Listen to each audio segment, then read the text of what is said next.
So I got COVID recently and I thought, what could make this experience even more miserable? Of course, Dark Souls 2. It's been a while for me after all.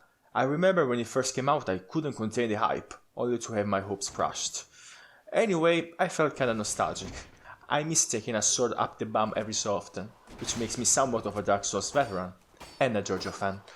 So why not add another cherry on top of this pile of shit and play the Scholar of the First Sin edition, since somebody thought that the only thing this game lacked was not iframes, weapon diversity or stamina management, but more enemies.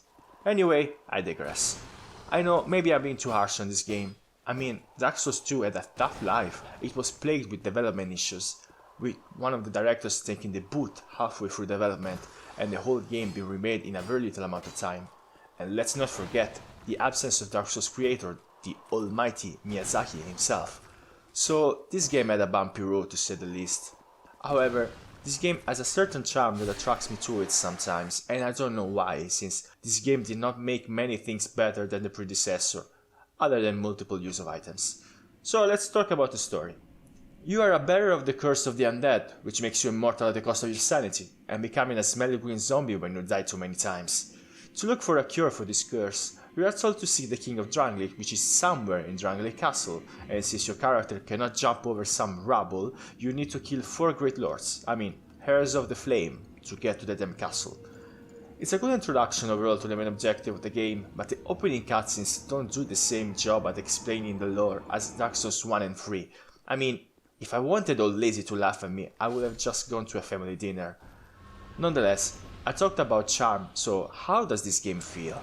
Well, the movement took a moment to get used to. I'd say it's faster than Dark Souls 1, yes, but I feel it's more imprecise. And the animations, god, I hate how they made them so slow, just to let enemies catch you with your pants down for the lack of iframes. Okay, so what about the combat? The core combat is good, the omnidirectional roll really adds another layer of freedom in combat and makes the rhythm really enjoyable, but someone threw off my groove. The stamina bar. Being a Bloodborne enjoyer, I do play pretty aggressive, but even admitting that I am a greedy bitch most of the time, I still find the stamina management in this game a kick to the Estus. The recovery delay of the stamina coupled with the high cost per action and animation delay make the combat feel like a tight squeeze between a hard place and another hard place, which is usually some monster's bollocks. And even if this game is serviceable enough when you fight on one-on-one bosses, it becomes a mess when you face gauntlets of enemies, which the game loves throwing at you everywhere, behind the corner, inside furniture, behind doors, and all of this comes together to make the exploration feel very dull, since you're constantly fighting not only the enemies but also the environment and the game mechanics. Speaking of dull game mechanics, why the hell does adaptability exist? All that adds is the need to put more levels in a stat to make the dodge roll work.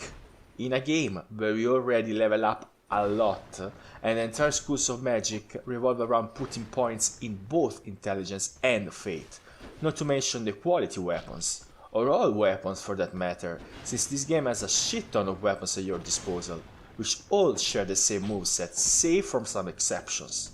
Which means that at some point, if you enjoy a type of weapon, you're gonna throw away the one you have for the same one but with better stats. Unlike Dark Souls 1, which, yeah, it had about 3 katanas in the game, but they were all different enough to warrant changing your weapon to improve your gameplay experience. So let's see. What does Dark Souls 2 do to add to your gameplay experience? I think the streamlining of the upgrade path for the weapons was a good thing. That and the many options this game gives you to really play your own way. Pyromancies, sorceries, hexes and miracles are all viable. Well, not miracles since miracles suck, but nonetheless.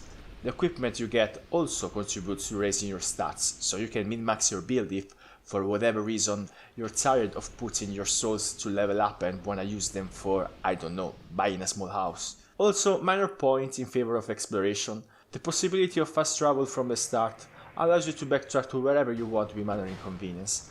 And the addition of the Edge Feather removes the need of homeworld bones, so you can choose the way you tackle the areas. I guess my main gripe with this game is that it's too hard. And I'm not saying this because I want an easy mode or stuff like that.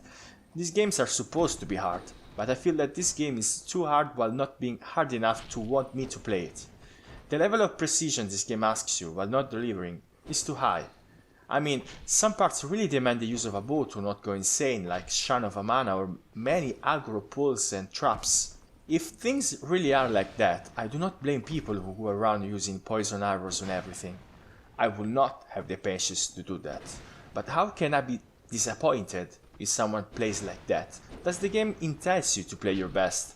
Well, for me it really doesn't. I know I'm being negative, I'm sorry, but I was just really disappointed by this game. However, I don't think it's bad, even if it does many stupid things. Hell, reading how the development was for this game, I think we're lucky it's this playable. If you enjoy the game, good for you. I do too sometimes, especially when I'm sick like I've been. Overall, even if I think it's a step back from Dark Souls 1, I don't think it's a bad game, which is probably a testament to how high Dark Souls 1 was on the quality scale.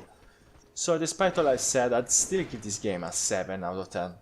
And if I were to put this game in my own Dark Souls tier list, I'd put it in a B. So, still respectable, just not what I wanted at the time.